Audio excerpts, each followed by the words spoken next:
चिंकी रुको रुको, इतना तेज क्यों उड़ रही हो? आओ आओ, मुझे पकड़ के दिखाओ।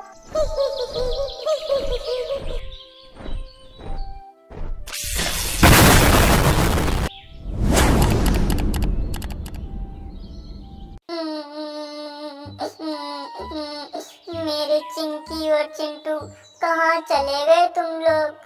मुझे तुम लोगों की बहुत याद आ रही है। आ जाओ मेरे प्यारे बेटो, मेरे पास आ जाओ। इस प्रकार रानू बहन जोर जोर से चिल्लाकर रो रही थी, क्योंकि जंगल के एक कोने में गांव के कुछ लोगों ने एक नेटवर्क लगाया हुआ है, जिसकी रेडिएशन के अंदर में आते ही चिंकी और चिंटू की मौत हो गई। अरे अरे चुप हो जाओ चिंकी की माँ, अब बस भी करो। रोने से क्या फायदा? रोने से वे दोनों वापस थोड़ी आ जाएंगे। चलो हम दोनों जंगल में उन लोगों को ढूंढने चलते हैं। कहीं उन दोनों पर शिकारी जीवों ने हमला तो नहीं कर दिया। नहीं नहीं चिंटू के पापा, आप ये क्या बोल रहे हो? कह दो कि ये सब झूठ है। भगवान ना चाहे मेरे बच्चों को कुछ हो। अगर उन दोनों को कुछ हो गया तो मैं उनके बगैर जिंदा नहीं रहूंगी। इतना कहकर वे दोनों चिंकी और चिंटू को ढूंढने के लिए निकल जाते हैं। वे दोनों जंगल का चप्पा चप्पा छानने लगते हैं, पर उन लोगों को चिंकी और चिंटू कहीं पर दिखाई नहीं देते। बेचारे वे दोनों थक हार कर अपने घर वापस आ जाते हैं। चिंटू के पापा, मुझे तो लगता है किसी शिकारी जीव ने हमारे चिंकी और चिंटू के ऊपर हमला कर दिया है, और अगर ऐसा है तो मैं उनके बगैर जीवित नहीं रह सकती। मैं उनके बगैर जीवित नहीं रह सकती। बेचारी रानू चिड़िया ये सदमा बर्दाश्त नहीं कर पाई और वह भी मर गई।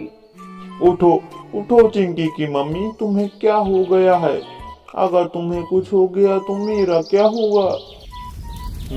मैं कसम खाता हूँ तुम लोगों की, जिन शिकारी पक्षियों की वजह से मेरा घर बर्बाद हुआ है, मैं उन लोगों को जिंदा नहीं छोड़ूंगा। इतना कहकर कालू राम बदले की आग में शिकारी जीवों की तरफ निकल जाता है।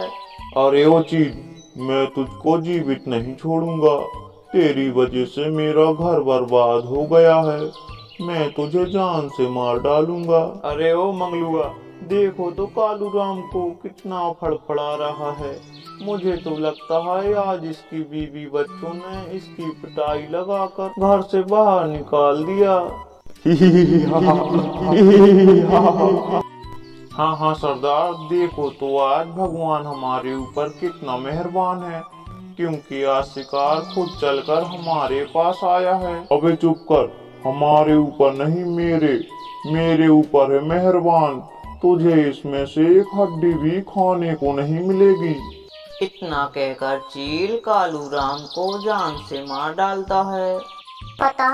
पता है कालू, उस रानू चिड़िया का पूरा परिवार उस शिकारी चील ने खत्म कर दिया।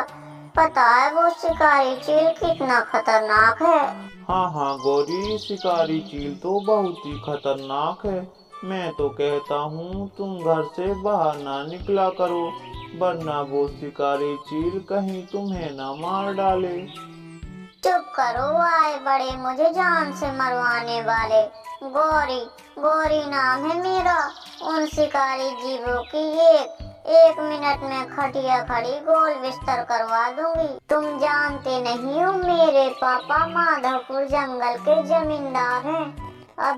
अभी तुम जानते कहाँ हो, मेरे पापा बहुत खतरनाक हैं। इधर टुनी चिड़िया और उसके बच्चे परेशान बैठे थे। मम्मा, इस जंगल में क्या हो रहा है? इस जंगल के सभी पक्षी धीरे धीरे मारे जा रहे हैं। मम्मा, कहीं हम भी इन पक्षियों की तरह मारे न जाएं। नहीं बच्चों, मैं तुम लोगों को कुछ नहीं होने दूंगी। हमें इस मुसीबत का हल निकालना ही होगा।